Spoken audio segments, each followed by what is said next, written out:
Today I have a question. Quelle est la date aujourd'hui? Quelle est la date aujourd'hui? I just asked, what is today's date? Aujourd'hui simply means today in French.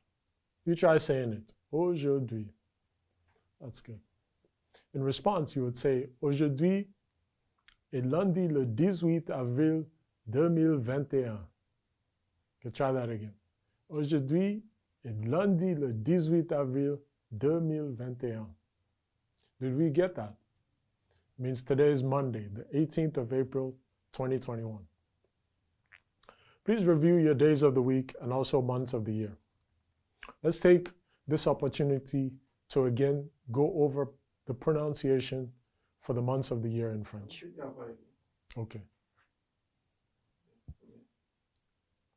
Do review your days of the week and months of the year.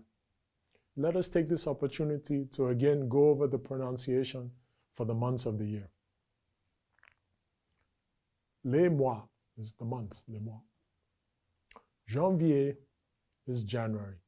Février is February. Mars is March, Mars. Avril is May, Avril. May is June, is May, sorry, May. Juin is June.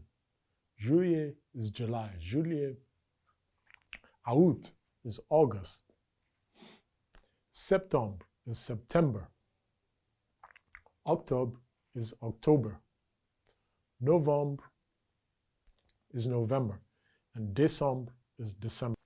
Okay, now let's learn prepositions. The preposition dans means in. The preposition sur in French, sur is en. Derrière, the preposition derrière is behind. The preposition devant means in front of. The preposition sous is under, underneath, sous. Let's take some examples. Le sac est sur la table. Le crayon est sous la chaise. Le professeur est devant le tableau. Once again. Le sac est sur la table, which means the bag is on the table. Le crayon est sous la chaise, which means the pencil is under the chair. Le professeur est devant le tableau, which means the teacher is in front of the whiteboard. Please test yourself on the meanings of these sentences.